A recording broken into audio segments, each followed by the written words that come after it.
Welcome back to everyone's favorite Champions League show. I'm not sure if that's true, but you know what? I'm going to start running with it because, come on.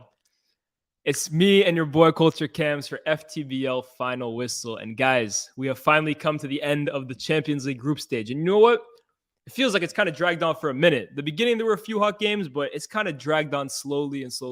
But we're finally here. We can look forward to the Champions League knockouts in a few weeks. But before we get into today's games, of course, there's some big ones. There's some big shocks. I'm sure my friend Cam here is going to have a lot to say to me about a certain game. Culture Cams, how are you doing today, bro? Bro, I'm all good, man. I'm all good. All good, man. Champions League. Finally, the group stages are over. Something that Florentino Perez absolutely wanted abolished pretty much. And I'm starting to hear him a little bit. I'm starting to hear him because I feel like the Champions League this year so far hasn't been that great. But I think the knockout rounds, we'll see what happens with the knockout rounds. But yeah, man, I'm excited. As you said, set teams that we're going to discuss. Yeah, I won't say too much. We're going to get into that. Trust me, we're going to get into it.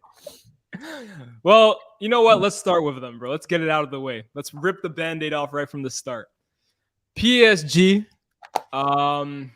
they're second in their group. After all the hype I gave to them, they're second in their group. And it was a crazy match day, right? Because PSG entered the day, I believe, 5 or 6 goals ahead of Benfica on goal difference. It was a hefty advantage on goal difference. And with 15, even 10 minutes left in the game, they were looking all right. They were looking like they were heading to being first in the group and qualifying as the group winners. And out of nowhere, I think Benfica may have scored 2 or 3 goals in 5-6 minutes to basically put them level on goal difference with PSG. And in fact, they qualified by scoring more away goals combined throughout the group than PSG. So the way that group looks is Benfica first, PSG second, Juve third, dropping down into the Europa League, and Maccabi Haifa, who sold the hell out of themselves the last 2 games, conceding 13 goals in 2 games. They're fourth. I ain't got too much to say. I'll answer any questions. I'm on stage today. What do you got to tell me? I told you PSG are not as good as you're making out, bro.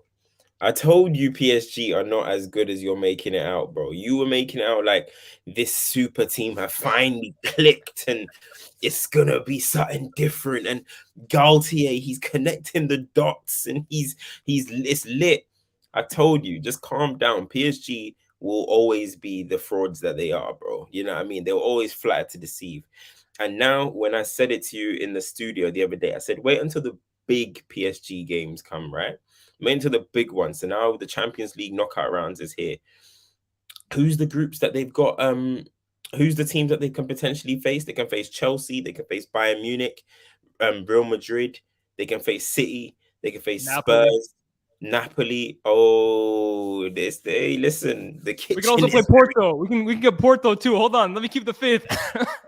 The kitchen is very, very hot, boy. That's what I'm saying. Listen, they don't want to see PSG. They don't want to see City. They don't want to see Madrid. They don't want to see Bayern Munich. And bro, as I said, they are very lucky it's not Tuchel's Chelsea, you know. If it was Tommy Tuch's Chelsea, they would have got PSG out of it. I'm telling you right now. But maybe this part one we'll see. But PSG doing what PSG do, and that's flatter to deceive. I don't care if you tell me about away goal rule. Score more goals. You've got Messi, you've got Neymar, you've got Mbappe, you've got... To be honest, it's not the goals scored. It's not the goals scored, Tim. I think it's the goals conceded. They didn't keep a single clean sheet in any game this group stage. The goals scored wasn't a problem. There we go. So come on. So they can't even keep clean sheets, and then you want to rock up and play against City and them, man. Hey, man. Let me just see. I hate that Mbappe plays for this team. I really do. I hate it with all my heart, He's bro. so good, bro. He's so good. I hate it. But we'll see.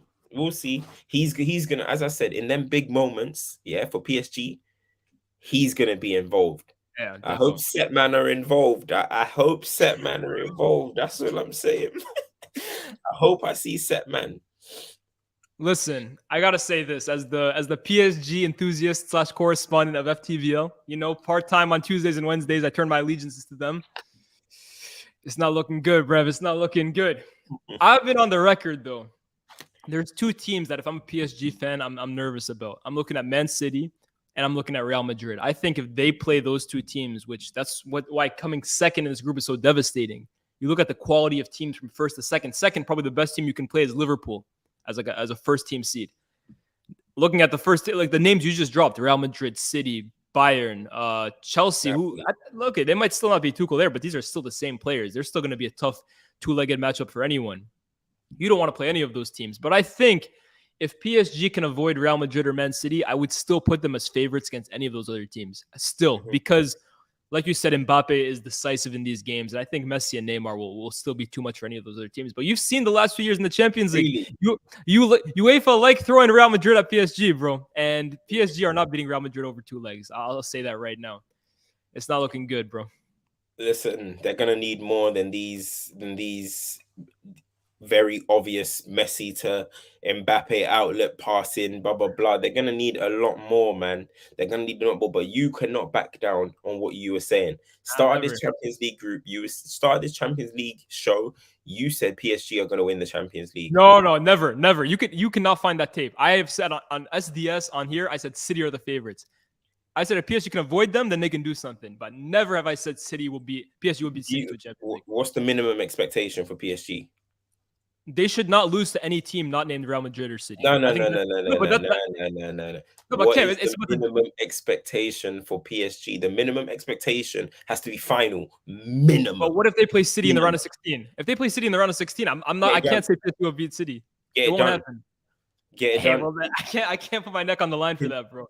Then that's incredible. That's incredible failure. Last 16 is incredible failure. Of course. For this team, I would say if you want to give what is PSG's expectation when you put these three superstars together, winning the Champions League is the bare minimum. For them, they have to win the final. Me personally, though, I'm being honest, they wouldn't beat Real Madrid and they wouldn't beat City. They wouldn't. Boy, oh boy. Not saying too much, boy. PSG, they're just not what you think they are, bro. They're not the improved team that you tried to make out. Can you accept that? They're better than they were last year. I still maintain that. Oh, they came second last year too. Super improved team that you tried to make it out, bro. You made it out like they're night and day from Poch. They're actually not night and day from Poch's team. Let's keep it 100. They're just a little bit Messi's just on form now, so you got a little bit excited, you know what I mean? Really and truly, they're not much different. You got me. Really and truly, man. We'll see that, bro. I mean, Neymar is looking better than last year, and Messi is looking better than last year. We've seen in the Champions League that After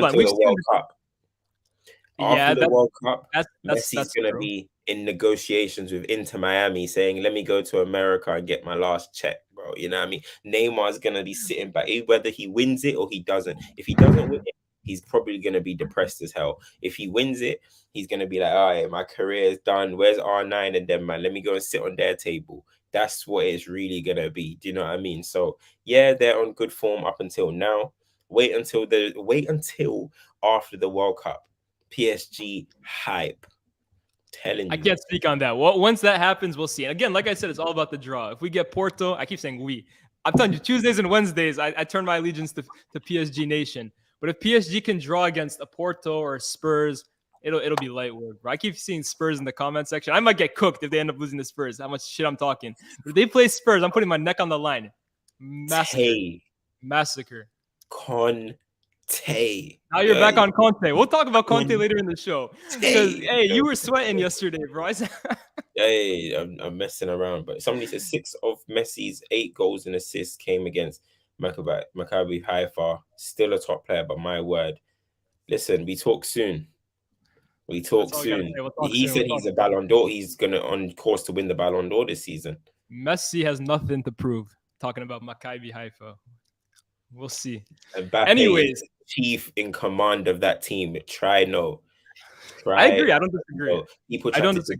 People try to diminish Mbappe being the chief of that team, yeah, this season. I mean, because Neymar and Messi are on form. He's still the big dog of that team. Let me tell you that. But I want to say this as well. This isn't all about PSG. Benfica have been absolutely sensational at this group stage. They drew to Benfica twice. They massacred Juventus. And today, to continue going for goals in the manner that they didn't to get them. Or look, it's Maccabi Haifa. It's not Real Madrid, but massive respect to them. And going forward, they're not on the same level as a Napoli, in my opinion, but that's still a tough draw for most teams coming second in their group. I don't think a lot of teams want to see Benfica in the round of 16. So the next group that we can talk about, because we kind of want to talk about the ones today before moving on to yesterday's action. What else do we got?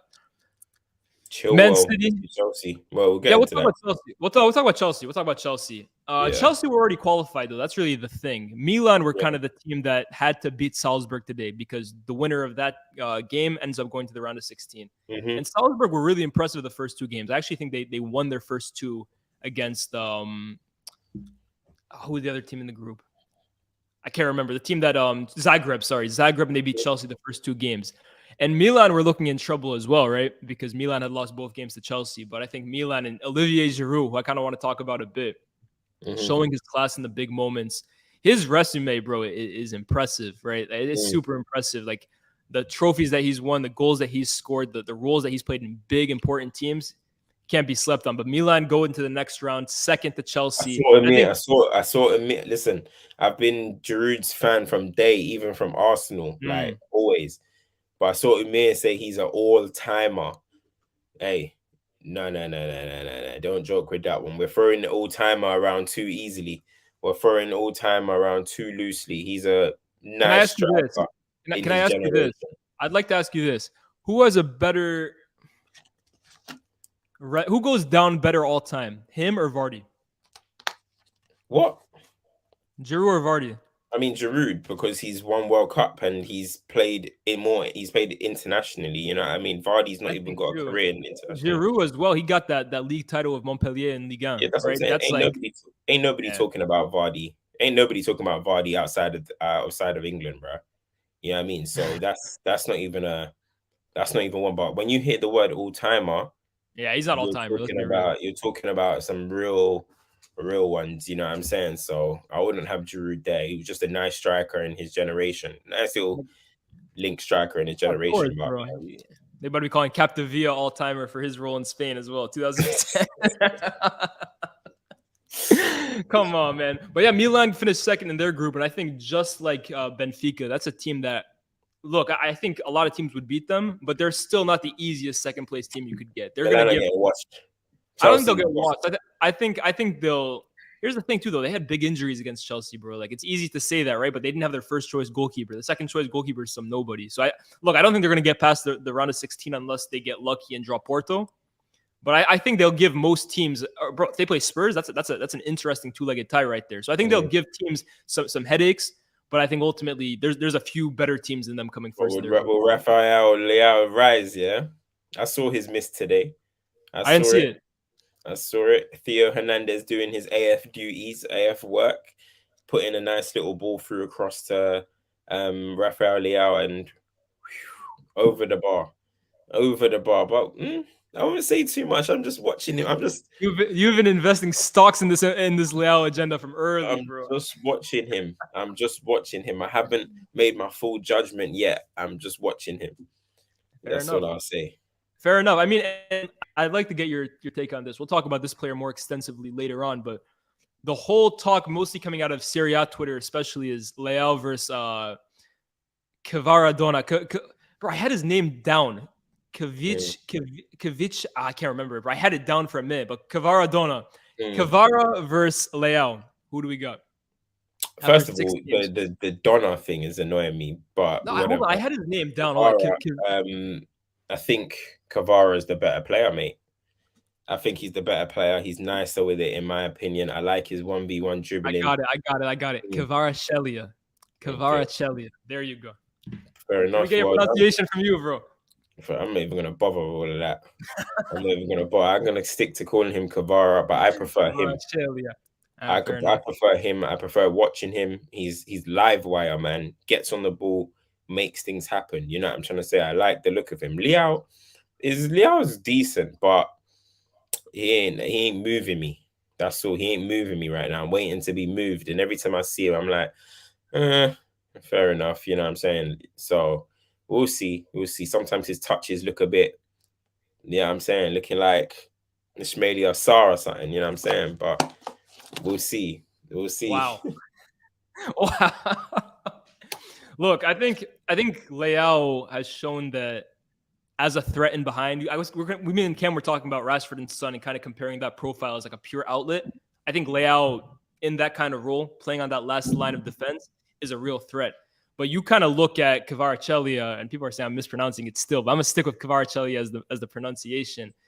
This guy is a sensational ball carrier. Not saying that Leao isn't great at that as well, but against settled defenses, I think Kvara is showing me that, look, he's for real. And I think when you talk about translating that to an elite level, playing for the likes of Real Madrid, where every game is against a settled defense, that for me is more valuable than a guy who is potentially better as an outlet. And that's not to say Leao, if he goes to a bigger team, will flop, but I think Kvaratskhelia game translates more to the elite level. And here's another thing too, right? We've only seen him for a little bit. The amount of potential that this guy has to continue getting better and better is scary. And Napoli is a tough team to negotiate with, but if any team can get their hands on them, crazy potential. Yeah, it's going to be hard to get him. Leao, he's got the athleticism, which is good. You know what I mean? The athleticism that can get him into the Premier League or anything like that. So in the Prem, you need athleticism. So he might be able to translate into the Prem well. Who knows? But for me, I'm still rolling with Kvara. He's the real one. What you say about Chelsea, by the way? I mean, look, we were hearing even shouts about Graham Potter out this week on Twitter. I think obviously me and you both know that's ridiculous and premature. But they've been shaky, right? They've lost one game in, I believe, 10 or 11. The rest, they've either won or drawn, but it hasn't been uber convincing. Going into the round of 16 for Chelsea now, and Ben Chilwell, I think I was reading, suffered an injury today that at least keeps him out of the game on Sunday. What are you looking at Chelsea and thinking going into the group stage? Because under Tuchel, they were obviously these knockout fiends. Like no team wants to play them over two legs. Under Graham Potter, it's obviously a different proposition, but what are you thinking about them going forward? I don't think Chelsea are going to do much. I don't think Chelsea, but to be fair, Chelsea are always one of them teams that are there or there around. But I don't think they're really going to do much this year, man. I'm not too convinced of them right now. Potter's still inexperienced. At least under Tuchel, as I said, they were a cup team. Despite their football not being the best in the world, they were still a cup team. They can make it difficult for teams. I don't really see this Chelsea team as being one of them ones. I think teams will be able to have their way against Chelsea in the Champions League with the higher quality, the higher players. I don't think Aubameyang, Sterling, Havertz, and that are going to get them through it. The midfield as well, without Champions League Conte, do you know what I mean? I don't think this is going to be good enough Chelsea, man. Nah. So I don't know who they're going to play in the next round. They could get to the quarterfinals. Who knows? Because this is still Chelsea. But I think once they get a proper serious team, they should get Chelsea out of there. And I feel sorry for Chilwell, man. On a side note, I feel sorry for that guy to get a hamstring injury at this point. Probably no World Cup now after not playing a minute at the Euros. Yeah, it's tough, bro. It's tough. That is peak. And yeah, this guy had a good game, to be fair, but Zakaria, yeah. Is he the level, bro? Especially when you look at former Chelsea midfielders and even the ones that we talk about, Conte, even Jorginho, right? Whatever you want to think about him, he was so integral to that Chelsea Champions League win. Is Zakaria really the level of a Chelsea midfielder playing week in, week out? Like this is his first start for a team that was playing Loftus-Cheek in midfield, that was playing Gallagher in midfield. No disrespect to them, but they aren't European established players.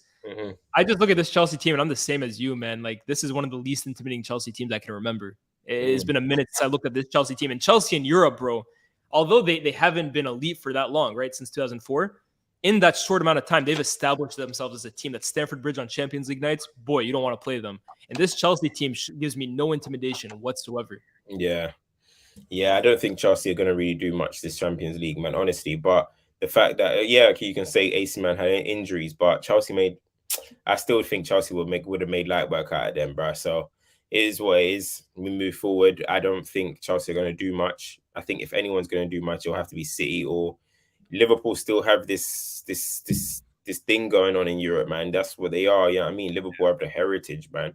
So they'll be thereabouts. I still trust it to be City and Liverpool to fly the Premier League flag in the Champions League. Fairs. What about this one right here from Yusuf? Should Sterling start at the World Cup? Should Sterling start at the World Cup? Yeah, probably, because look, for England, the last tournament, he was England's best player. You know what I mean? He carried England in some games. He genuinely carried England. Like, there was a point where every single goal was either assisted, scored by him. I remember he even won the penalty for one of them. Like, what the hell? Everything was him. While Kane was not involved until the Germany game, they had somebody that was carrying. So I would still say Sterling deserves to start at the World Cup. It's not like, let's be honest, it's not like anyone else is putting up trees. Foden's in and he's doing all right. I rate Foden very highly, but he's doing all right. But I'd prefer him in like a midfield area anyway. So if we're talking about the wide men, the only real option is Grealish, not in the best moment himself. Rashford just getting into it, but he's even played up front a lot of the games. And that's it. Yeah. If you're really thinking about it. So I would still start Sterling, easy. I think too with Sterling, you talk about that Euros where for me, he was the best player at the tournament, in my opinion. But he entered that tournament, maybe not in the same form as now, but there were the same question marks regarding Sterling saying he's not starting every single week for City. At the time, it was Foden and Mahrez. Should he be in this England team? And I think internationally, you've seen managers trust their guys because international football is just so different to club level. And Sterling has been the most consistent England player, in my opinion, for the last 4 years, the World Cup and the Euro. So, yeah, for me, he's one of the first names on the team sheet. Why are people saying Saka? Saka is going to play on the right-hand side. He's not going to play on the left-hand side. So, Saka is going to start. We got this one as well from Gates. UEL looking mad interesting now, too. I mean, look, you see Barcelona, Juventus, United, Arsenal, Ajax is in there. And look, Ajax have been great, but that's still a heritage team. There was one more as well. I can't remember the team that I remember going down. But yeah, no, there's some big hitters in the Europa League. That might be the real mainstream television people got to be watching for Thursday nights, bro. And look, if United don't beat Sociedad by 2 goals tomorrow, they could be up against the likes of Barcelona or Juventus in a knockout. Listen, I want that. We need revenge on Barca. Listen, I don't mind that. See, the thing is, I don't mind it. You're going to have to play these guys eventually anyway, you know what I'm trying to say? So I don't mind playing a Barcelona, but you shouldn't really be frightened of Barcelona. Yes, they have Leao, who is a driller, and they've got good players, Dembele and stuff. They've got good players, you know what I mean? But I you know, we packed that thing too, so you come around this way and you will get clapped. Trust me. So 100, man. Yeah, 100. I'm looking at the other groups from today. We got Real Madrid's group. We'll talk about them really quickly. Real Madrid, they cruise through this group. Let's be honest. 4 wins, 1 draw, 1 loss. The loss and the draw really came when they were basically already qualified. 3 games in, they were done. And today they smashed up Celtic. Real Madrid, for me, here's what it reminds me of, Cam, right? Last season almost reminds me of 13-14 for Real Madrid. But people often forget that 14-15, the next season, I think Real Madrid were arguably better for most of that season. And then it just came to the semifinal where it all kind of fell apart for them. They suffered some big injuries till the end, and they got knocked out by Juventus, if you remember. This Real Madrid team this season, I actually think are better than Real Madrid last year. They're better in the Liga. Yeah, no, I really believe so. I mean, even last year, if you remember, Real Madrid... Benzema's not at his level yet right now. Injuries and all that. Benzema, correct, right? But Benzema, if you remember last year, was carrying this Real Madrid team for a minute. And if you remember in the group stage last year, they lost to Sheriff. I think they drew to Inter once. And even in the knockouts, maybe you disagree, but I think most people, every knockout round, were saying Real Madrid, okay, this is where their luck goes out. They weren't as dominant for me as they are this season, where, look, they have an argument to probably be the most informed team on the planet. They're just that good. In Liga and La Liga, they still haven't lost. In the Champions League, they were dominant in this group stage. And that's kind of the worry for me. Like, the reason I bring up 13-14 and 14-15, they are better this year for me than last year, but the Champions League is not always won by the best team. And that could be something that, like, look, if they play look, I think they'll beat Liverpool, but if the luck in the group in the ties doesn't go their way, they could be out. But at the same time, Real Madrid is heritage. They've shown it in this tournament time and time again. Benzema, like you said, they're in this red hot form. He's still not even at his best. But I think they'll be a problem for anyone. And next to them is, of course, Leipzig, who demolished Shakhtar today. Everyone's Twitter favorite, Mudryk, is out of the tournament. And it'll be Madrid and Leipzig on to the next round. What do you think about that? You said it'll be Madrid and Leipzig. Leipzig, yeah, they're the two that deserve. And Nkunku doing his thing. Real Madrid, I don't know. I think they were better last season. That's hard actually. Maybe because Benzema and Vinny were looking like lit. Yeah. You know what I mean? That it kind of I'm siding with that one. But this Real Madrid team are just getting on with it, and really and truly at this point now, Real Madrid and the La Liga, the way it is, it's in a way where you're only really gonna start giving people respect once, bro. Look at me. I told you this heat on next to me is on, bruv. It's so hot, bruv. Flipping out. But anyway, you're only gonna start giving Real Madrid their respect in the Champions League games. So let's see what happens and let's see if they turn up. But I truly think that Real Madrid are definitely going to be there around. I think they're getting to semis minimum. So I think they're top in terms of Leipzig. I think with Leipzig, they're one of them teams that are just like, they're nice. They're nice to watch. You want to root for them. Everything is just too nice. Do you know where I'm coming from? Everything's just too nice. But you just have a feeling that when they come against a real team, I think they'll end up in the knockout rounds coming undone. Fair play to Nkunku. He's scoring goals at every single level, it seems. He scores goals in Champions League. He scores goals in his league. You know what I mean? So maybe he's ready for that move. You know what I mean? That could potentially come to a Chelsea or whatever. So looking forward to seeing what he can do. But these are the moments where your price tag increases by extra 15, 20 million.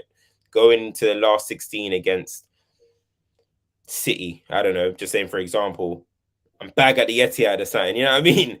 Bag at Anfield or whatever. So I'm looking forward to seeing what they're gonna be like. But I still think Real Madrid, yeah, they're gonna go far, man. They should go far. Benzema hasn't really even got out of first gear yet. You know I mean, he's still ready to get going. Obviously, the World Cup and stuff's gonna happen. We'll see what happens after that. But I think Real Madrid are in a good position, man.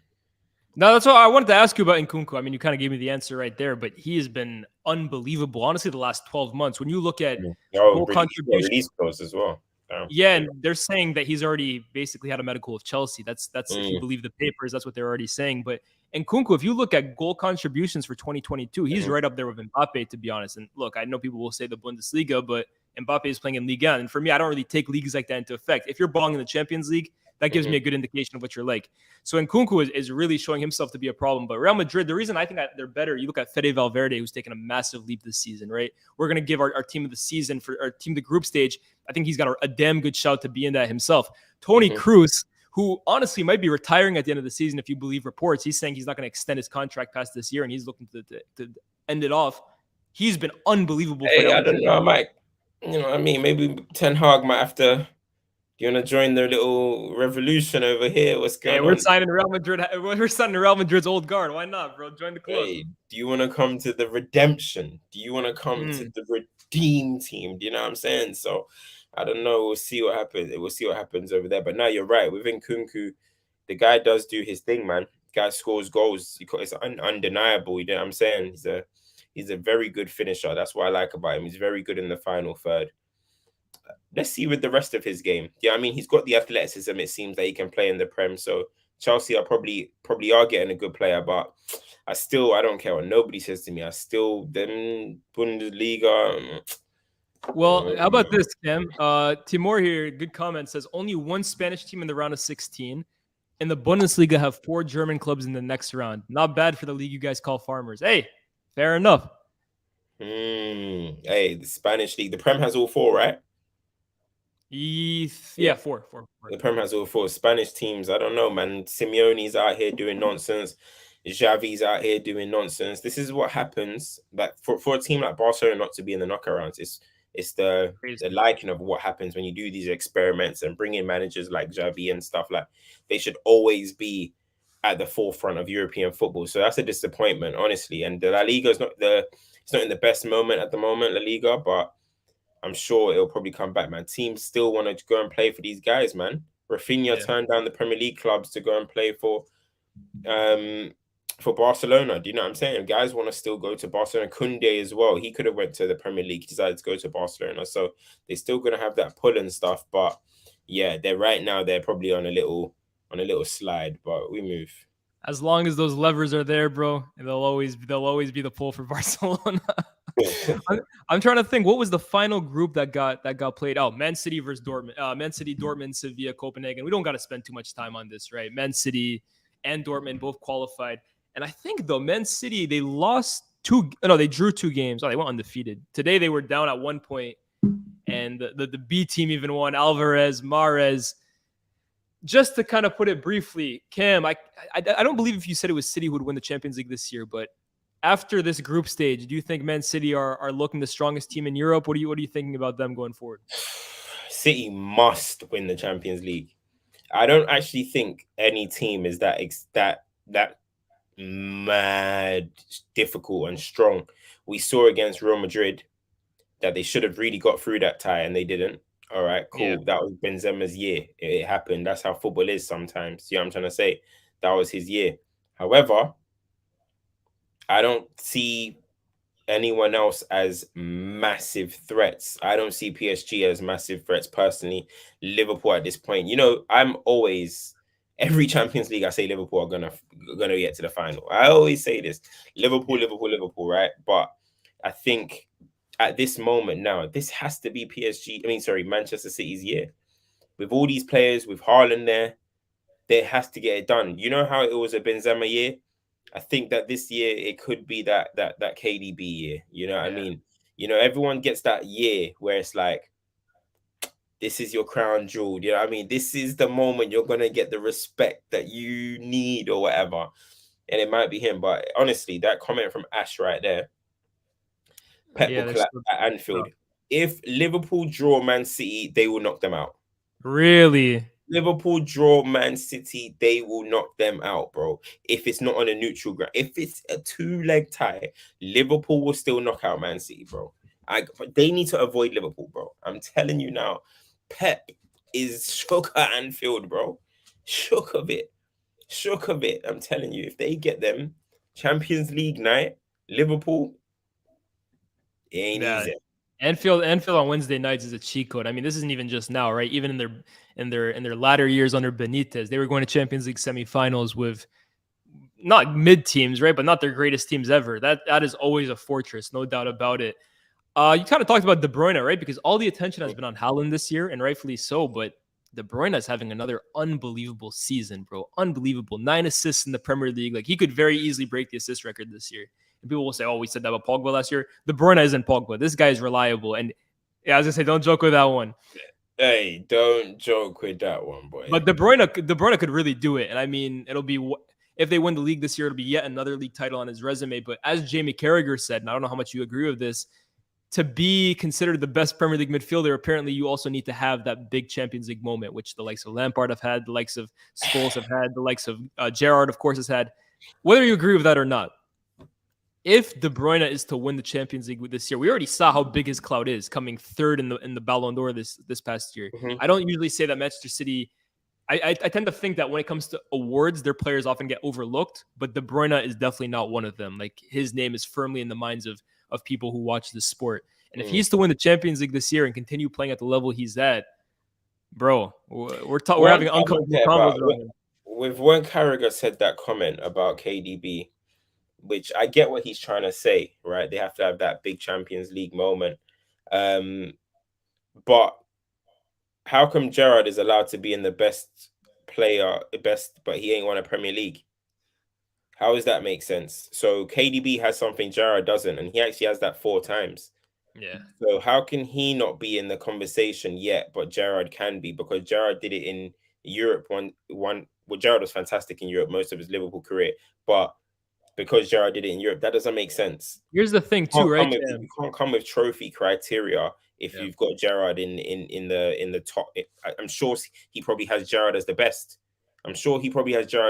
So you can't have that. That's inconsistency there. Yeah, I'm saying. Yeah, so, I don't agree with what he said. I like Khadija's thing right here. He's already had big games. People just want to air them. This is the thing for me, right?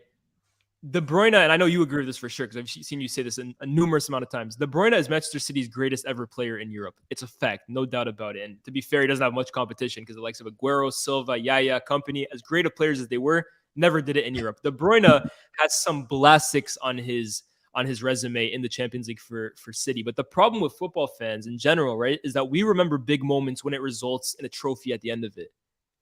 And De Bruyne, like, bro, I remember at the Bernabeu a few years ago when City escaped with a 2-1 win. That for me is De Bruyne's best ever game in Europe. He was unbelievable. Last season, first leg at the Etihad, scores, I think, a goal, 2 assists. Could have had 3 more if Mahrez and Foden are lethal in front of net. That's a Blasic in the Champions League that no one remembers because his team goes on to choke it. So for people to say this, De Bruyne had those big moments in Europe. Absolutely. He's been one of the best KDB, players. remember that Madrid performance? So was That's what I'm saying. At the Bernabeu, bro, unbelievable. No, KDB has these things. KDB has all these moments and stuff, and it's just about.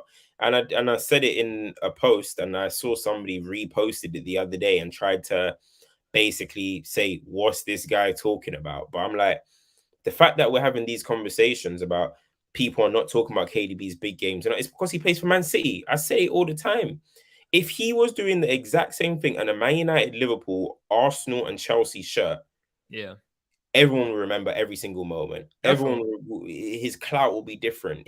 Bruno had 6 months in England. Bruno had 6 decent months in England, and immediately we're comparing him to De Bruyne because he plays for Man United. And he turned into Cantona and all that. Do you know what I mean? So listen, these moments, no one really be giving City that kind of, because they're just not that team, bro. I speak to people that are from France. They still talk about Marseille. They don't care about PSG. Like, yeah, PSG, but it's still Marseille. You know what I mean? It's still Marseille, still Lyon. That is just the way it is. KDB is a legend, of course, of the Premier League. He's a legend of what he does well in the Champions League. But the reason why Carragher is coming and saying stuff like that is because he plays for Man City. But to be fair, yeah, Carragher is not making sense because Carragher says Henry is the best player in Prem history, a Prem striker. I didn't see him win the Champions League with Arsenal. No. You know what I mean? I'm sure he says Gerrard is the best. I didn't see him win the Champions League I didn't see him win the Premier League with Liverpool. He says John Terry is the best defender in the Premier League ever. Okay, John Terry won everything, I guess you can say, but he didn't play in the Champions League final, but that's another conversation. So I don't know. I don't think it makes sense. For me, you got people like Patrick Vieira, who I think is one of the best in the Prem ever. He didn't win the Champions League with Arsenal either. So I don't know where Carragher just decided. Carragher's basically saying Carragher's basically saying through his criteria, the only two that can be in the discussion, if we're keeping it a buck, is Scholes and Lampard. Through his criteria. I think he's moving the goalposts, honestly, because like you said, with Henry, it doesn't matter. With Gerrard, it does matter. So I'm completely with you. I'm with you too about City, right? I think this is their year, to be honest with you. And I say that hesitantly because I say that every single year. You asked me, didn't you say PSG? No, I'll tell you this right now. Every year of the Champions League for the past 5 seasons, I've been saying City are going to win it this year. City are going to win it this year. Just because for me, they are the best team in Europe. But like I started to say at the beginning of this show, the best team doesn't always win the Champions League. It's a fact. But this year, I think, especially with the Haaland X factor, it could all change this year, man. Especially because the competition for me this year isn't the best it's ever been. The other team that also got, unless you want to add anything to that or not? No, I mean, it has to come, bro. That's the thing. It has to come at this point now. Like I mentioned it in FTBL culture, right? Every team at their greatest cycle, and now you can debate if it's their greatest cycle. Now it depends. They bring in a superstar like Haaland. It really depends. But every team's greatest cycle, they end up winning the UCL. So that's why I'm kind of like, yo, City, at some point, you've got to win it, bro. Other than maybe Chelsea. I think Chelsea won it in their worst cycles, which was hilarious. Yeah, at the end of it, right? That was weird when Chelsea did it. But most teams, when Man United were ready, we went and won the Champions League. When Liverpool were ready, they went and won the Champions League. Real Madrid, Barcelona, AC Milan, all these teams, when they were at the peak of their teams, they went and won it. Man City have had their moments. 17, 18, they were peak, didn't win it. 18, 19, didn't win it. And I think this team, the rest of them, okay, the nice teams, no false nine, we got all that excuse, cool. You've got Haaland now. This is your moment now. You failed the other 2 times where I think City definitely should have won the Champions League with their squads and stuff. Now you got it this time. There should be no excuse. If they don't win it this year, honestly, people got to be really looking at them and just not saying it takes anything away from their it does take away from their greatness, but I'm not saying they're the rubbish team now, but serious lives, man. They got to get it done. No, 100%. And when you talk about, especially for you, you made that video talking about the greatest Premier League team of all time. And you kind of had City and United head to head. Like, they both have a lot of Premier League titles in the same era. They've done back to back. City look like they may actually do 3 times in a row. But the one thing that separates the two, and when you're talking about greatness of all time, it's the finest of margins. And in this case, it is the Champions League that separates them from the great Real Madrid teams, the great Barca teams, the great United teams. That can put you above the top, or it can leave you thinking what could have been. Yeah, I mean, listen, they did well this Champions League group so far. They always breeze the groups now. Yeah. KDB came on, did his thing. They are City. They just truck through. Big up is it Rico? Is it Rico his name? Rico Lewis? Yeah. Rico Lewis. Big him up on his goal, man. That was nice to see, bro. It was actually nice to also see the way the players got around it. They were gassed. You know what I mean? It's funny to see like Foden, who is still a young man. Yeah. Like tapping him like, oh, yo, like you got your first goal kind of vibes. I'm like, yo, that just shows like Foden's a big man in this thing now. You know what I mean? He's established, bro. So, big up Rico Lewis, man. Good goal. And I sent out some AF scouts to see what's going on. We'll see what's going on in PL2. We'll watch Rico Lewis closely, boy. What's that Star Wars meme? Is like, I look forward to seeing your career with great interest. The other team that got out of the group, and honestly, I have to give them a massive shout out because I thought after losing Erling Haaland, and then unfortunately the news that we heard about Sebastian Haller missing the season through what he obviously had, I thought Dortmund were really in for a tough year this year. But to finish second in this group, and let's be honest, Copenhagen are at some sensational team, and Sevilla, we know the struggles they're going through. But still, Dortmund gave City some problems both games. Yeah. They've looked impressive both in the Bundesliga and in this Champions League. And I think it's another team that, do I expect them to beat Real Madrid? No. Do I expect them to beat even a Spurs? Possibly not. But they're still a solid team. And Dortmund going to that stadium in Europe is tough. So shout out to them. And I know people are going to talk about Bellingham. I want to speak about him a little later because he's actually in my team of the tournament, but we'll give him some airtime later on in the show. So now briefly, just to talk about the teams that qualified yesterday. We'll start with Spurs because that, for me, I even came into this whole Champions League saying this was the most interesting group from the start. I was saying every tournament has a group of death, but also every tournament has a group of depth. And I looked at this one and I saw 4 teams that were around the same level, and I was proven right because up until the last minute of game week 6, all of these teams could have qualified. All of these teams could have came last. So obviously a great game. Spurs looked like they were heading out at one point yesterday. I thought they were absolutely terrible. This is the first half. Honestly, I didn't see the second half, but they got their shit together, it seems. They qualify as group winners. Frankfurt, who again were a team that looked so awful in the beginning of this group, and the last 3 games really pulled their shit together, winning at Sporting Lisbon in Portugal, which is not an easy thing to do. They qualify second, Sporting third, and Marseille, who at one point yesterday were topping their group, end up being last in their group. So look, Mr. Conte over here lives to see another day. Makes it out the group, which is huge. That was a huge challenge that you set out for him and Spurs. Yeah, that was a huge challenge that you put out for Spurs and Conte. You must get out of this group. You must improve your Champions League record, which they did. What do you see for them going forward? Because although they did it, bro, it wasn't convincing. Let's be real here. Yeah, it wasn't convincing, man. It's what Spurs have been doing a lot of the season. You know what I mean? It's Kane missing another big game. How they said that he ain't scored a non-penalty goal in the Champions League this season. Well, listen, the real big games are going to start coming, and that's when people are going to really be looking at him. But it's the typical of what we've seen from Conte and no way. Son is out for the World Cup. He's got his eye bust, innit? No way. I didn't see that yesterday. Wow. Yeah, damn. He bust his eye, fractured his eye. That's heartbreaking, man. Wow. Son ain't moving the needle anyway, mate. No, of course. But like that's a big player at the World Cup. It's sad for him still. It's sad for him. Yeah. I mean, he's going to do the Aubameyang and the Osimhen thing, man. Go do the Victor thing, man. Put the mask on. I'm sure he can find a way to play. That's surprising. I didn't think he had that major of an injury. Well, fair enough, man. Yeah, you should have seen it in his team picture yesterday. He was like looking done out here, bro. His eyes was looking finished, bro.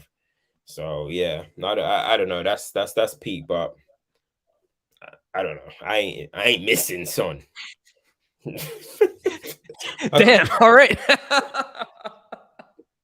This guy had mad shit to say about Chilwell, but son, it don't matter. Fair enough. Hey, Chilwell's part of the club, man. Chilwell's part of the club, trust me. But AF hype, AF hype. what was I gonna say now? I forgot. I You're was talking about saying. Spurs for the most part. Yeah, I mean, this is simply what they do, man. This is simply what Spurs have been doing. But at the end of the day, they top the group. They're third in the Premier League. What can you say? You know what I mean? What can you say? I guess you can say, is it sustainable? Is it not? That's up for what's the word? Discussion. That's up for discussion. That's up for debate. But they're third, and they're only 2 points off Man City. They got Liverpool on the weekend. That can be a big statement win, and they're top of their Champions League group. You know what I mean? I'd love to be in that position, wouldn't you? Yeah, no, definitely. Yeah. Fuck you, but wouldn't you, mate? Wouldn't you? Hey, man, all I'm saying is I'm not showing face in that group chat today, bro. Nah, fair play to Spurs, man. Honestly, like again, I question the sustainability of it. I do not hide that whatsoever. I thought that first half, honestly, as a Spurs fan, I would have been disgraced by it. But fair enough. This team is showing, if anything, a resilience in games that they do not give up. They do not die. Mm-hmm. They showed it at the weekend against Bournemouth. They showed it again against Marseille, and we'll see what they can do. But I'm of the opinion that, look, they may be first in their group, but I think a lot of teams will be rubbing their hands if they can get their hands on them because they're vulnerable for me. And then, of course, shout out to Frankfurt. Look, we ain't got too much to say about them. I was very surprised because I thought Lisbon would be the team to get out of that, or should I say Sporting, as they like to be called. But fair play to Frankfurt. Your boy Amorim, your boy Ignacio, they got to chill out in the Europa League. Hey, they tried to make him go down last. Are you dumb? Hold that, man. Amorim lives to see another day, man. Let's see how Sporting get on. Goncalo got absolutely terrorized. I killed him. Goncalo. It's Gonzalo, bro. Oh, sorry, Gonzalo, whatever. He got terrorized by this Frankfurt brother. I was like, yo, that goal was nice. But yeah, we'll see what happens. 100. All right, we'll talk to quickly about Bayern's group because we missed last week, and that was when Barca were officially eliminated. We already talked a little bit about Barca, but Bayern Munich were a team that lost Lewandowski, and Choupo-Moting said, that ain't no problem, man. I packed that thing too. And he's been on fire this year. 8 goals and 3 assists for a guy who was playing for Stoke a few seasons ago. But looking at Bayern Munich, look, they're always going to be there, right? They're always going to be a team that you don't want to play. They got that heritage. The Allianz is not an easy arena to go to. But I've been saying about Nagelsmann, as much as I like him, I also think that his tactics are slightly naive. I call them kamikaze, in fact, because he plays such a high line and they play so gung-ho, and it's super entertaining to watch. But when you got some defenders in the back, like Upamecano, De Ligt, who has been better as of late, to be fair, but they are capable of bozo moments. We saw last year against Villarreal. They can be got at. So looking at Bayern Munich, obviously the big change for them this year is no Lewandowski. Now they have Sadio Mane. What do you see going forward for Bayern? Are they still that team that no one wants to play? Bayern is a tough one, Like, you got to remember the group that they were in. Didn't they win every game? Everyone. There we go. They won every game in a group with Inter, Barcelona, and who was the other team? Victoria. Victoria okay, cool. That's a 3 points. See, I'm trying to say, but Bayern Munich have gotten through these teams. They washed Barcelona as well. I feel like this team, I haven't got my full judgment on them simply because of defensively. I think they can lack. But De Ligt has been getting better in the last couple of weeks. I'm not a big fan of Upa, but we'll see what happens. You know what I mean? So Bayern Munich are a weird one. It's just about who's going to step up in them moments when they really need it. Do you know what I'm saying? But they're slyly and quietly cooking. That's another one where you probably expect them to be in the sort of maybe the late semis. In the semi-finals, you expect to see a team like Bayern Munich, man. Bayern Munich still can score loads of goals at a random moment at any point. You know what I mean? So let's see, man. Hardest group, but in them moments, is Musiala going to step up in them big moments where it's in the Champions League semis and stuff for a guy so young? It has Mane. Is Mane still got it in the? Is Mane still cooking to be decisive like that in them moments? It's going to be interesting. I see someone say Sane's been good, which is nice to see, man. What a player! So I'm looking at them with kind of 50-50. Do you know what I mean? Like, are they the real deal or are they gonna flatter to deceive? But I expect them to be there or thereabouts, man. I still think the defending is suspect. Yeah, I mean, but maybe I'm sleeping on them. People keep saying, Cam, you're sleeping on Bayern Munich, man. You're sleeping on Bayern Munich. So I'm maybe I more got with to you, look bro. closer. I'm more with you, to be honest. I think they're a great team. And again, no one wants to play them. But notice how I said about PSG. I said there's two teams that I think really concern them. I think PSG would go into a game against Bayern and look at that transition defense and think they can get at them. But the other team that got out of the group, of course, is Inter, which I don't think many people would have predicted, especially after the window that Barca had. I think a lot of people expected Barcelona to be a lot better this Champions League than they were. But Inter showed that they're still resilient defensively. And even without Lukaku, who, I mean, we can talk about him a little bit, right? It's been disappointing, his return, cursed by injury. Lautaro has really stepped up. Barella has really stepped up. And I wouldn't call them a dark horse, but that's another team, again, that no one really wants to play. They're strong defensively. They can hit you on the counterattack. Inzaghi, for me, is a really underrated coach. They aren't doing too well in Serie A, surprisingly. But in the Champions League, that's a tough team. I think Inter are mid. Fair enough. Fair enough. Hey. No, I can't go too much into it. I think Inter are mid, man. Fair enough. And then, yeah, Barca, look, there's not too much about them. Tune in on Final Whistle on Thursdays. That's their new home. Whoa. Hey, man. Don't kill me. What other groups do we got? Napoli, Liverpool. This was a group that was already decided last week. We had this dead rubber between Napoli and Liverpool. Liverpool had to win like 5-0 to top the group. Napoli deservedly winning that group. And let's be real, they are the team of the tournament so far. They've been outstanding. Offensively, they're a joy to watch. They play free-flowing football. That combination between Osimhen and Kvara is a sight to behold. I don't really know how much more we can say about Napoli because I feel every final whistle, we really just give these guys their flowers. And Liverpool, though, are the team that in the Premier League have really struggled, but in the Champions League, Cam, they only lost one group. Well, they only lost one game. They won every other Salah's the top scorer of that competition as well. Yeah. You know what I mean? They're packed. They got that thing too in the Champions League for real. They're eating in the Champions League. As I said, Liverpool have got the European heritage, man. They're gonna go far. Liverpool do this. And as you mentioned earlier on the show, Lies, you don't have to be the best team in the world to win the Champions League. You just got to know how to get through games. Do you know what I'm trying to say? You just got to know how to get through games. And Liverpool know how to do that in the Champions League. I keep saying, you come to Anfield, you better come prepared. Napoli came 17 wins this season out of 18 games or something smoky like that, and got run up out of there. You know what I mean? Got lifted up out of there. So I think Liverpool are gonna still be in the. I keep saying everyone's gonna be in the semi. It seems, but I got I was gonna say you got Liverpool, Bayern, City, and Real. Liverpool, Bayern, City, and Real. Liverpool, Bayern, City. Yeah, Liverpool. Yeah. How much do you want to bet too? I'll bet my entire house, bro, that Liverpool plays Porto in the next round. I'll bet anything you want that they draw them. I'll bet you anything you want they draw Porto. Hey, you guys heard it here first, man. If it happens, I know he's gonna come bring this back.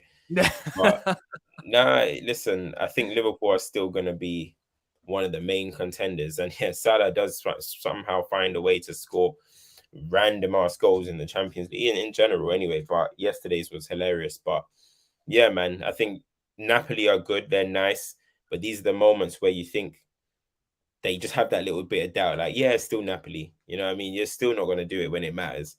You know what I'm saying? Even though they got rid of them when it really did matter, I guess you can say, before these guys were knocked out. I mean, the groups are decided, but don't know, man. I just can't see Napoli going to the Bernabeu, picking up a win, going to Anfield when it really matters, picking up a win. So they've been exciting, nice, dark horse, cute team. As I mentioned, like the Dortmund with Götze and all that, man. It was cute. It was nice. I guess they got to the final. But I think when it really gets to the crunch time, they're gonna bounce out. Yeah, I'd probably agree. There's a few teams that I wouldn't have Napoli beating, but that's still a damn good team. And look, coming first in that group, I think they will get out of the group, or they will get out of the round of 16, and then from there, who knows what happens. But really, you got a lot of players on Napoli. I'm sure we're going to talk about them when we give our team of the tournaments in terms of players that have shown this group stage. But a lot of players on that team are really having their stocks fly up this tournament, bro. Good to see it. Yeah, no, for real. This is going to be raided soon, like Monaco. It's just on their owners' peak, innit? Napoli, so it it might not be as easy. You know what I'm saying? But 100. we'll see. Porto. Hit the like button. Yeah, 100%. Guys, like the smash the like button for sure. Porto, Club Brugge, Leverkusen, Atletico Madrid. Simeone's reign of terror. Yeah. What were you about to say? I was saying Simeone's reign of terror is over. Bro. Couldn't even get Europa. We have a public service announcement. What did John Cena say? Osama bin Laden is dead. No, he says, we have successfully captured and killed Osama bin Laden.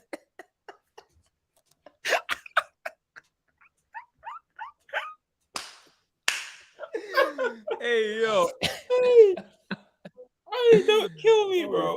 Hey, that is funny, bro. We have get him out of here, bro. Captured and killed Diego Simeone. Football's caught him, bro. The football chiefs have caught that, brother. You know what I mean? Listen, it's not nice because he's real men, but I already sentenced him to 25 on stoppage time. You know what I mean? Anyone didn't watch stoppage, go watch it. No parole. We took him to court, but after yesterday, I had to mention Fuad. I'm sorry, this is Guantanamo Bay, bro. We're sending him somewhere where you will never see him again, bro. We're sending him somewhere where he ain't even seeing daylight. It's just the walls. You know what I'm saying? And we're feeding him through the well. You know what I mean? He's like, we're just dropping things over the top, and he's having to catch it in that, man. You know what I'm saying? Like, there's no windows. I'm crying.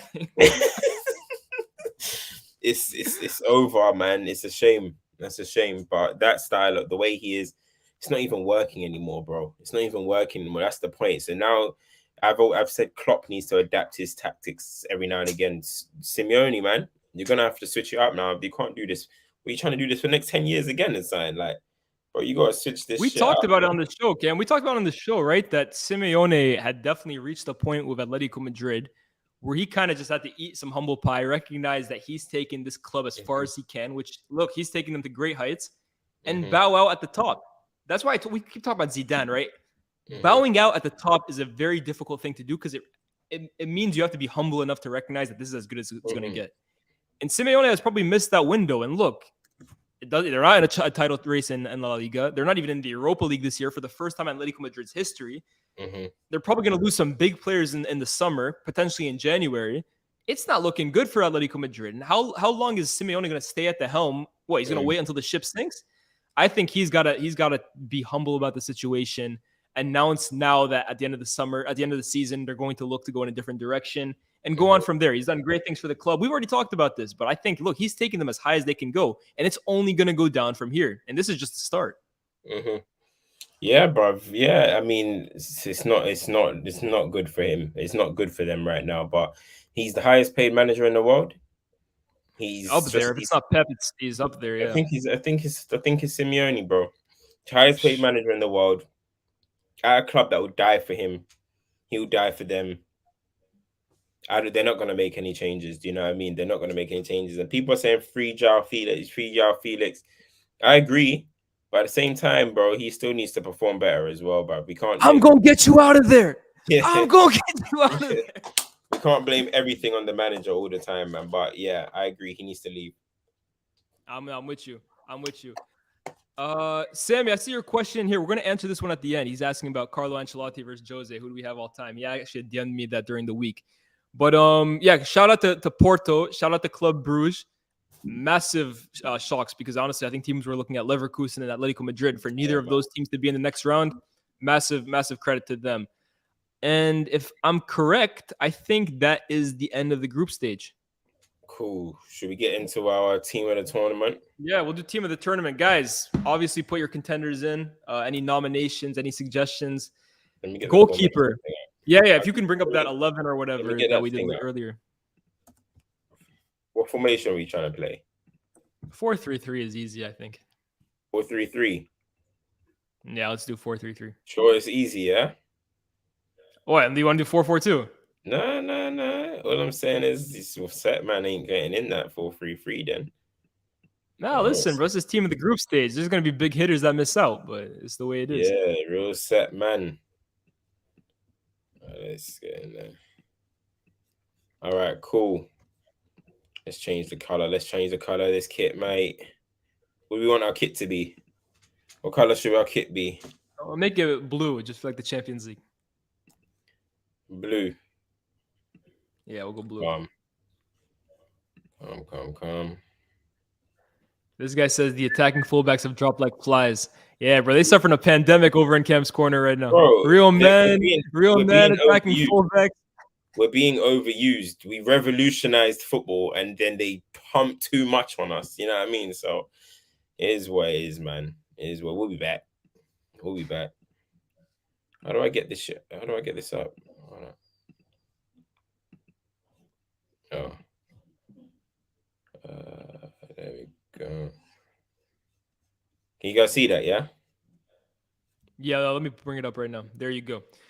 Goalkeeper. Ooh. This one is easy in my opinion. Who? The next Manchester United goalkeeper, Diogo Costa, Porto's number 1. 3 penalty saves during this group. 3 penalty saves against Leverkusen again, and against Club Brugge. And Porto topped the group. And I think, look, there's a good chance that he enters this World Cup as Portugal's number 1. And I think he's bang set on for a big move in the summer. And hopefully it is for United, who really are missing a goalkeeper who, in my opinion, Costa, bro, good of his feet, good at distribution, commands his area well, and an excellent shot stopper. You're potentially looking, I don't want to jinx this and be too early about it, but the impact that Alisson was able to make going to Liverpool, I think this guy has the potential to have that as well. 6'4", commanding, good of his feet, good at saving shots. He's a modern goalkeeper, and I put him as my goalkeeper of the tournament so far. Goalkeeper hype. I'm just gonna put goal. I'm not gonna argue with that. I'll put him in there. I can't find, for some reason I can't get their names up. Oh, there we go. Okay. Diogo Costa. Yeah, and hopefully Dallo is tapping him up, bro. Come on, man. Get that sorted. 100. Dallo knows. He's a co-founder of the Redeem team, man. He knows what's going on. You know what I'm saying? Lloris as well, I think, is a good shout. Lloris, I wouldn't say he's been better, but Lloris yesterday against Marseille, I think, saved Spurs in the first half. And Spurs have been great offensively. They've been good defensively in this Champions League, and he has a huge part to play for it. Yeah. Keepers. Let's move on from them, mate. Let's get to the right back. Right back is a tough one. Let's start left back. Left back, I think, is between 2 players. I would put it between Cancelo and Theo Hernandez, but I would give the nod to Cancelo. I think, obviously, the highlight of his group stage was that terrific Trivela. What's not to like about that? The Trivela to Haaland was absolutely brilliant, and for me, I would put him at left back. Yeah, I agree with that. That was gonna be my nomination as well. I think he's actually one of the top assisters in the Champions League. Actually, I think he's got about 4 assists. If people can correct me, I think he's got 4 assists in the Champions League. So Cancelo is a good one at left back. Yeah, I'll go Cancelo. Let's go to the right back. Right back is tough, bro. Because I'm seeing Mazraoui a bit in the chat. Chat, who you guys got for us? Right back. We ain't familiar with a lot of players. Trent, we're not gonna put him. Reece James was looking good for. What'd you say? Of course not, Trent. No, I was gonna say Trent, definitely not. Reece James was looking solid for a minute, but I don't know, missing the last 3 games, it doesn't look good for him. Mazraoui on Bayern is a decent shout. Let me see how much Mazraoui has played though, because I did see Pavard starting last game. I think Carvajal. But it's the only thing he hasn't been playing. He's been playing left back really and truly. Cancelo in it, so I can't. No, Cancelo is left back for sure. He's been playing left back in it. I would have put him and probably snuck in like an Alphonso Davies or something at left back, but people are saying Di Lorenzo from Napoli. We can go Di Lorenzo. I don't mind that. I think Napoli are gonna have a lot of players in this team. I'll be honest. Secretly, Napoli might have a few players in this team, you know. Because I was gonna say for center back, if we want to divert our attention there for a bit, I would go Kim Min-jae for sure. Yeah, I would. And I would go Gonçalo Ramos from Benfica, who I think has an argument, bro, that he should be starting at the World Cup for Portugal. He has let's put in Min-jae. Yeah, Min-jae for sure. Mm-hmm. Antonio Silva is also a good shout from Benfica. Benfica have some big names. I don't know with this one. I said Gonzalo Ramos. Gonzalo Ramos is higher up the pitch. Sorry, yeah, Silva. Silva is the one that we're looking at for Benfica. Antonio Silva. Antonio Silva for Benfica. Gonzalo Ramos. I've really been keeping my eye out on this guy. He's been hooping, yeah. Is he spitting people? Is Leao spitting with this one? They got a few people saying it in the chat. Antonio Silva. Yeah, we got a few. Antonio Silva, center back. We need Silva. Yeah, we'll go Antonio Silva. Let's see what else people have got to say here. Let's see what are we saying for the centre half. Are we letting Leao manipulate us there? Hey man, who else you got? Give me another name. Eder Militao is a shout. Militao for me, I've always been a fan of him, but I think he's been Real Madrid's best center back this year. That's a decent shout right there. Who, Militao? Yeah, I've seen more of Militao than I have of Silva, to be honest. So I'd be more on the Militao kind of. You can train, go Militao. I'll be honest. You can go Militao, but I'm telling you, watch out for Silva, especially at the World Cup. I think he needs to be starting for Portugal. But we'll see. It's crazy because Man City only conceded 2 goals in the Champions League this group, but they just vary their centre half so much. It's hard to have anyone in there. In all honesty, yeah. People are really pushing this De Ligt. De Ligt has been good. Somebody said PK. Don't joke with that one, boy. These guys are silly. Stones is so good. I agree with that from K's. Diaz, Inacio, Bastoni. I don't hate the De Ligt shout, to be honest, Kim. I don't hate that as well. I don't hate that one as well. Bayern Munich have only conceded 2 goals. We'll give him it. I think we should give it to De Ligt. We'll give it to De Ligt. We'll give him his redemption for him as well. Definitely. Right back. We're still back at this right back. I got no one. I can't lie, bro. No one comes to mind. Maybe I'm missing someone obvious, but right back, no one comes to mind for me. People are saying Di Lorenzo. Are we gonna let you guys give us the Di Lorenzo one? Hold on, I think you buffered for me. You lagged out. Oh yeah, no, I'm saying people saying Di Lorenzo. Yeah, let's go Di Lorenzo then. I'm gonna put a star for fan vote. Yeah, fan vote. For I don't even want to say fan, for comment section vote. There we go. I will go with him there then. And then midfield. Midfield, we got a few options. De Bruyne for me is in there for sure. De Bruyne for me is 100% in there. So definitely. Let's not waste any time. KDB. There you go, mate. Hang around that right hand. I was gonna say. Bellingham is also. Yeah, he's got to be playing basically right winger. Right there, right up in man's Bellingham face. For sure is in. Huh? Bellingham definitely in. Bellingham. Valverde though, bro. No, but Bellingham has to be in, bro. Bellingham was, I think, in fact, one of the top scorers in the Champions League this year, if I'm not mistaken. I think I think Kimmich has been great. Kimmich. I would disagree. I would go. I don't know if you can count him as like a DM, but no, I would go Enzo Fernandez at Benfica, or I would even go one of the Napoli midfielders, whether it's Lobotka, whether it's Zielinski. I would go for one of those guys, bro, and I would definitely put Jude Bellingham in my team. We're getting a lot of love for Enzo Fernandez, bro. Hey, you weren't watching Benfica this I didn't watch Benfica much. No, I didn't watch it. I've been seeing I've seen his highlights and I've seen his percentile thing, and it's going crazy. But I wasn't watching too much of Benfica. But I think Kimmich has been great. I think Enzo's the flavor of the month. Is the flavor. But that's what it is. It's the flavor of the group stage. Who's been the best? No one's saying he's better than Kimmich. Very good. I think Kimmich has been very good in this group stage. I don't disagree. What are we saying? Kimmich or Enzo, people? So Enzo's in the DM. He's saying I should put him in the 6. Yeah, but here's the thing: if you go Kimmich, because I want Bellingham in this team, I think Bellingham deserves to be in this team. No, I hear Bellingham, But I think Valverde's been good as well, man. It's tough to leave him out as well. It's very tough. Hmm. The thing is, up front, I think it's easy. I think for me, I would go Mbappe on the left. I would go Haaland up front. I'd go Salah on the right. Yeah. Hmm. It's really the midfield that like you're struggling Mbappe to on pick. the left. I'm putting Kvara on the left. What'd you say? I'm putting Kvara. Yeah, no, I would put Kvara there too. But No, Mbappe, bro, it was he's a top insane for scorer. PSG this group stage. He's a top bro. scorer in this competition alongside Salah.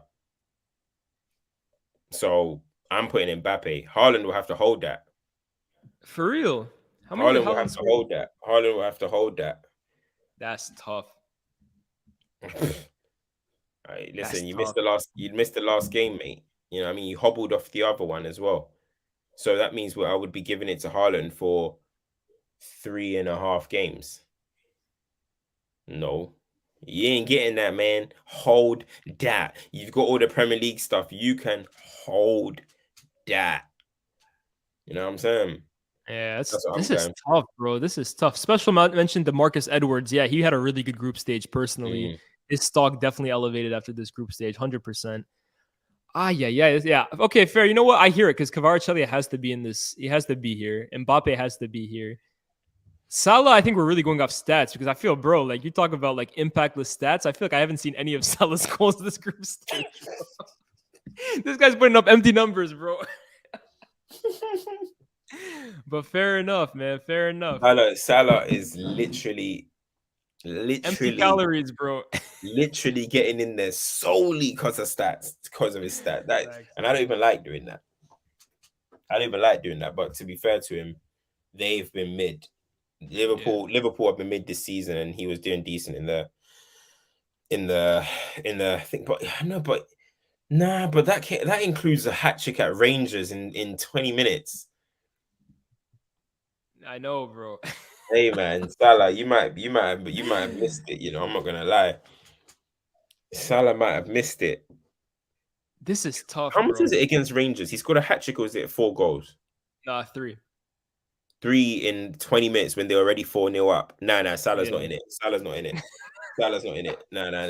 Nah, Salah's not in it. Hey, he almost tricked me. He almost tricked me.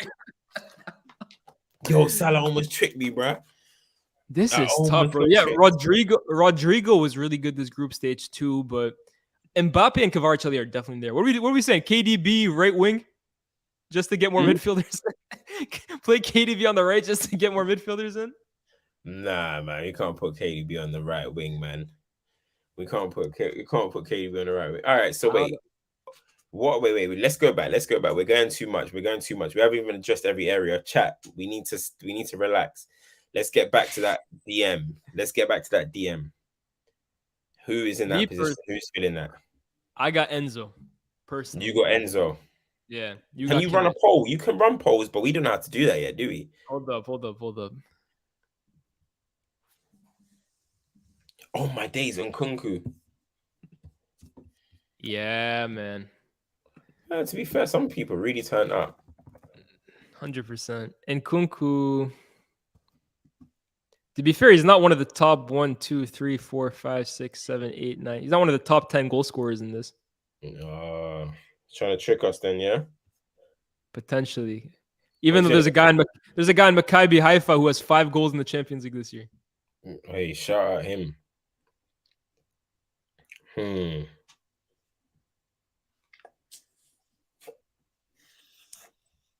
These guys are saying Anguissa was really. I think honestly, Napoli have a lot of players that this tournament, Lobotka and Zielinski for me as well. Like they are unbelievable for Napoli, but Anguissa is a decent shout as well too. I wouldn't go Kimmich personally, bro. I think there's better shots. Have you got a poll? I don't know how to run it unless I go on like the YouTube like main FTBL channel and like set it up. We'll figure out how you do that. All right. Listen, we haven't unlocked that people chat. You're throwing too many names. Simple. Yeah. Kimmich or Enzo. That's it. I just want to see that in the chat. Kimmich or Enzo. Just say the name. We'll see. This is we're doing this all together. This is our team. Kimmich. Enzo. Yeah, I'm seeing a lot of Enzos, bro. Enzo. Kimmich. It's the same people are trying to write Kimmich a few times. Yeah. It baffled me. Nah, Enzo is killing him, bro. Enzo is killing him. Hey, this Timur Yassin guy is a Bayern fan, isn't it? He's riding. Yeah, he carrying Kimmich right now. He's carrying. All right, fair enough. Enzo won. We gave you Delict already, man. Enzo won. We got Enzo. And then I don't mind because I know you wanted to put Valverde. Maybe we put Valverde on the right and we put Bellingham in that 7 position right here, in that number 7 kid. Bellingham on the right. No, who on the right? No. Valverde on the right, and then Bellingham in midfield. Nah, that's. I'm not putting Valverde. Valverde's been playing on the right a lot, bro. I know, but he's wing fielder, bro. That's the only way I'm putting Valverde in my team personally, because I think Bellingham has been that good. Let me just put the obviouses in there. Yeah, Mbappe. This one here, Jude. People are saying take KDB out. No, really? I think KDB's being hoodwinked. Is KDB doing what he does? Is his PR running strong right now? Did you see the pass he played today? Unbelievable. Gates says Chupo, Anguissa, and Onana could do something at the World Cup. Onana's Cameroonian. I didn't even realize that. Those are some decent names. Listen, I don't want to talk about Cameroon because for me, they hoodwinked Algeria. They shouldn't even be at the World Cup. Me personally, but y'all stay safe, man. People are saying KDB only started 3 games. Yeah, I feel like City kind of got hard done. I think City got hard done by, right? Like, they were basically through after 3 games. So, yeah, they played their reserves the last 3. I'm keeping KDB in, man. I'm keeping KDB personally in. Sane is a decent shout too, bro. Listen, so what? We definitely not having Salah in there. Yeah, listen, I'm deep in it. I'm looking at this thing. Salah's got the best goal conversion. He's got the best shot accuracy. He's taken least shots than a lot of people. He's got the best minutes to goal ratio too. Or Haaland does.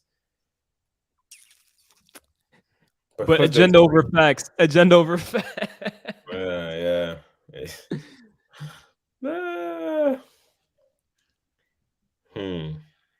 Damn, bro. Messi got 4 goals, 4 assists, and there's no love for my boy. The standards are too high, man. I told you wanted this formation. It was set man weren't getting in. I wouldn't put Messi in this personally. All right, nah, I'm not putting in Salah. So what are we saying on the left? Kvaratskhelia for sure. Kvara.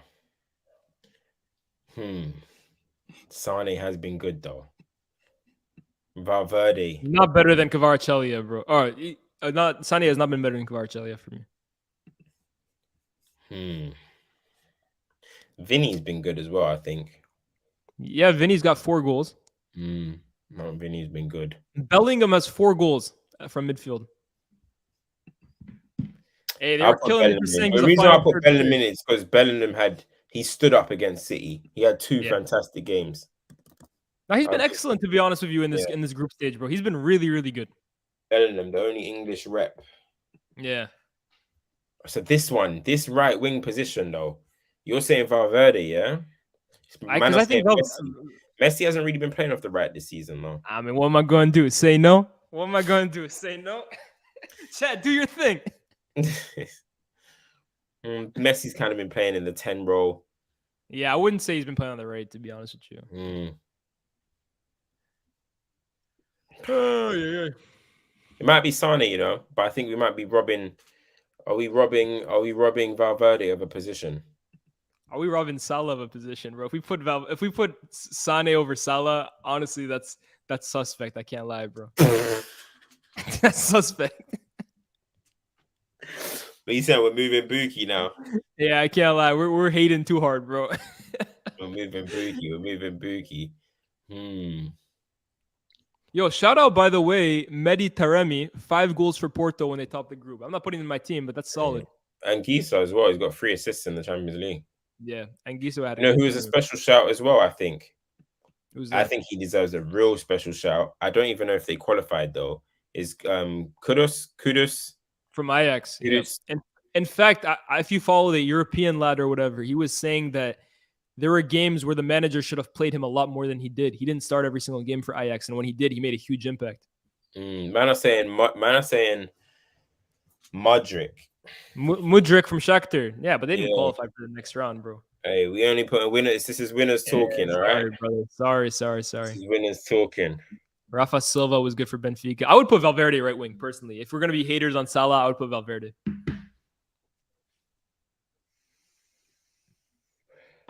There's not enough goals in this team. I think Salah needs to go in there. We do need a filthy back post poacher in our team, for sure. There's not enough goals in this team. Salah needs to be in there, I think, for goals. Yeah, for sure. That's a good balance, too. Kvara, Mbappe, Salah. That's a good front three. Good balance. You got a back post merchant. You got Mbappe, and then you got a dribbler, X Factor. You couldn't got two experts and two back posts. That's all right. Yeah.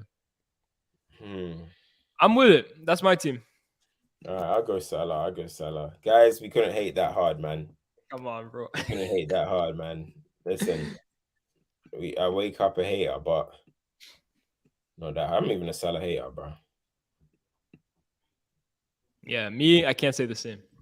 KDB, man, be right up there, right here, because we know you just want to cross it, mate. Yeah, they're holding hands out that right wing, bro. Yeah. You just be right there, mate, all up in people's spaces. Yes, sir. You know what I'm saying? So, Chelsea play. This guy's saying no Chelsea players, even though they finished top of the group. What Chelsea players? What Chelsea players would you have put in? I think if Reece James had stayed fit, he had a really good campaign until he got injured. But outside of him, who's really getting into this team? Nah, I think. Wait, did Liverpool finish top of the group? No, they didn't. No, they finished second. That Salah inclusion. Yo, I don't know, people. I don't know. This guy said Salah got some good lawyers. Yo, 7. I'll be real, bro. We're afraid that Sean DOLFC is lurking in this chat right now, ready to screenshot. Hey, speak for yourself, bro. That's what we're afraid of, bro. Yeah, that's you, maybe. I'm thinking about that KDB one. I'm thinking if he's hoodwinked me, you know. So who would you have put instead of KDB? I'll put Valverde in there. Yeah. Cruz has been quite good. I'm telling you, Cruz, honestly, bro, for Real Madrid, last year I thought Cruz was like finished last year. Every Champions League game, he's getting pulled out. 20 minutes left in the game. This year, bro, Cruz has been really good. This right-hand side right here, might have hoodwinked us, you know. Even Di Lorenzo, we kind of just gave it for the chat. This right-hand side is sus. Yeah. This K's, you're a City fan, isn't it? Because anytime I say something about a City player, he was saying early in the chat, he's like, "Stop shitting on City, bro. Go pick us up." Yeah. Anything I say about a City player, he's there, bro. That's hilarious. Yeah, this right-hand side, guys. This is mid still. I don't know where did Leao just disappear. Yeah, he did. And I'm here. I don't know what happened. Kimmich right back. Hey, listen, we're gonna have to agree. We're gonna be here forever. 100. I'm happy with that team. It could be worse. It could be worse. Guys, honorable mentions. Just throw in your honorable mentions before we tap out. Make sure you hit the like button as well. Make sure you comment as well. And subscribe. Don't forget to subscribe. You're gonna have to look at every position in context. Then that's true. Reece James put him right back. Listen, guys, this was my personal vibes team. It'll look a lot different than this. What you saying if it was your team in particular? Go ahead. What do you say? If it was my vibes team. Yeah. A lot of man won't be in there, but we move. Who would you have put in? Or obviously Salah would have been out. I'm sure KDB would be out. Who else would you put in there? I probably wouldn't have had Di Lorenzo in there. I would have had Kimmich up in there. I'd have probably maybe squeezed in. I would have found maybe a space for like a Neymar because I like vibes. So Neymar can make it, but not Messi. Sane. I'm smelling an agenda here, bro. Oh man, no Real Madrid player. We didn't put anyone. Nope. Wow, that's not right. I can't lie. Maybe Carvajal. Carvajal would have been a decent shot at right back. Maybe Valverde for sure. Look, if we debate names, If we debate every single player, we'll be here all night. I'm happy with that team end of the day. All night. Diaz hype, you know. I'm watching him at the World Cup very closely, boy. Let me tell you guys that he's one of my players I am watching close. Anyways, yo, Cam, enjoyed the stream, bro. Group stage has been great, bro. But no, round of 16 has to turn up. That's really where we get the classics. That's really where players state their legacy and make their name, put themselves on the map. I'm excited to see what kind of games they're you can saying get. it might be fullback. We're saying triple threat. Triple threat. Dos Locos, the streets remember, boy. The streets remember. Trust me. Stay tuned. Stay tuned. Somebody said Mavs v Celtics. Who you got? I hope the Mavs. I'll be watching that. Let's see Luca cook some utes. That'll be nice. You know what I'm saying? Can't lie. I'm crashing before that. Brian's staying up for that shit. Big up Raphael, and big up to every single person who's been in this space for this Champions League group stage. We only missed one day due to unforeseen events, but it's been really good, guys. And I'm telling you, round of 16, and of course the World Cup, we'll be here for sure as well. We'll be here tomorrow for final whistle for United. But until next time. Make sure as well, people. Make sure you go and watch the Samuel Eto'o and Henry debate that we had. That was really real lit. And before you guys go, when you go, click on it and comment who you want to see next, because there could be another one coming soon. So comment what debate you want to see, what players you want to see debated against each other. Hold up. Before we leave, I owe Sammy this debate. I owe him this mini conversation. I told him on Twitter in the DMs that we would do it. He's been asking in the chat. Sammy, my fault. I almost forgot. Trap L, you know. That Madrid run, that last season's Dos Locos. Hey, we're coming back. Last 16. We talk soon, man. We talk soon. Let's go. Anyway, Carlo or Jose? Yeah, so I guess Sammy's question was mostly who, looking back at it, has the better legacy as a manager? Is it Carlo Ancelotti or is it Jose Mourinho? And Sammy's point of view from it was that Jose's second decade has been very underwhelming in his eyes, and that like the Chelsea return, he had the Premier League, but the way it ended, United didn't end the way he wanted it to. Spurs, we all know what happened. Real Madrid, for the team that he had, Sammy actually thinks he probably underachieved for it, not winning a Champions League and only winning one La Liga. And then you look at Ancelotti, who has all these Champions Leagues. Maybe his league success isn't the best, but his longevity has kind of, in Sammy's eyes, probably put him over Jose Mourinho. Where do you sit on that? It makes sense what he's saying. It makes sense. We got to remember that Carlo Ancelotti was looking a bit sad as well. And Napoli, Everton, he hit the belly for being a former Real Madrid manager. If we're keeping it 100, we're having a good relationship with Perez to go back to Real Madrid. However, he did still have to win, which he did.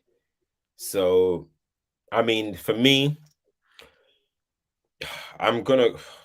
that is a tough one, man. Yeah, Ancelotti, it's a tough one. It's a tough one because he's still carrying on his legacy. I feel like Jose's is now kind of case closed. Unless you're going to win the Serie A, it's kind of feeling like it's case But that's closed. the thing. That's the thing, though, right, Cam? I think everyone was saying about Carlo for a minute too, right? After Bayern, after Napoli, and after Everton, I think most people would have said Carlo Ancelotti is kind of finished, and then he kind of got that move to Real Madrid. I forgot about that. Bayern was an L as well. It was a flop. It was a massive flop, bro. And that Everton, obviously, like they didn't remember. Obviously, his Everton time, I think, has actually aged pretty well when you see what's gone on to happen since he's left. But that's not to say that Jose is one correct move from returning to his glory, but like I wouldn't rule him out yet either. And for me, I put Jose above Carlo. It is tight. I think like when you talk about top managers of the modern game, you got Fergie and you got Pep for me 1 and 2. But that third place, I would probably put Jose because of his peak. I think peak Jose was better than peak Carlo Ancelotti. Peak Jose for me was the best manager on the planet. I think even Carlo Ancelotti, when he was winning trophies, for me wasn't the best manager in the world. Yeah. And I think also when you look at his tenure of Milan, which is probably his most famous team, for all the Champions Leagues they won, I think the statistic is that he made the Champions League semifinals more than he made the top 3 in Serie A. Yeah. So like domestically, he definitely underachieved. I think he won with that team. Yeah, with that team. And bro, I'm not even forget about coming first. They came fourth a shit ton with that team. So for me, obviously, look, I agree with what Sammy's saying about Jose's second decade not being so great. But the argument I made on Twitter with some other guys that Jose could have retired in 2010 after winning that treble with Inter. and he would have been considered one of the greatest of all time. So for me, the second decade doesn't change what Jose did in the first one. Winning a Champions League with Porto, winning a Champions League with Inter, making that Chelsea dynasty, beating some of the greatest teams of all time when truthfully his team shouldn't have been in those conversations. I put Jose above Carlo Ancelotti, but we're talking about two all-time. I hear that. For sure. Ancelotti just got his 103rd, I think, or 104th Champions League win, which makes him the highest of all time ahead of Fergie when it comes to Champions League wins. However, you see me, yeah. Most of when people are close with things, I always go to who gave me the better feeling, who gave me the better vibe. And that's Jose Mourinho, bro. He's the biggest, he's the most famous, he's the biggest manager we've ever had. He's the manager that is the most quoted manager, the most everything about Jose Mourinho. He's box office.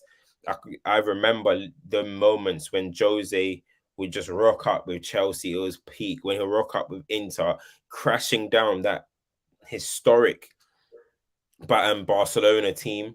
I've got to go Jose, man. As I said, anytime something's tight, man, you should always go with what made you feel better, bro. What gives you that feeling. And Jose Mourinho has that feeling more than any manager in the history of football, bro. Including Jose, including Fergie, including Pep. Jose is just different with it, you know what I mean? So, yes, people might say, well, that's got nothing to do with trophies and all that type of stuff. But we're looking at two guys with loads of trophies. We're looking at two guys with great records historically. But something about Jose Mourinho, I feel like when Jose Mourinho, maybe I don't know what the thing is. It's the same as Pep. When they're managers of your club, Fergie at United, when they're managers, you talk about them. Ancelotti, I don't think you talk about Ancelotti. Yeah, that's true. You're absolutely right. You talk about the players Ancelotti has had. That Chelsea season, you talk about Drogba and you talk about Lampard and all this type of stuff. You talk about the players that he's had. But when you talk about a Pep team, Fergie team, a Jose team, you talk about the manager, bro.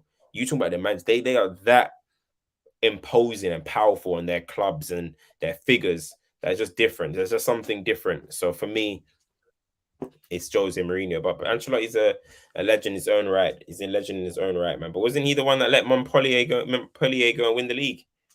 He did. To be fair, I think he took over. No, I don't think so, actually. Unless he came halfway through that season. Because I know it was someone else. I think he took over halfway through. I think that might have been it. But yeah, I mean, look, it's not a great mark on his legacy. And I know someone up here said Jose was fired 3 times in a row.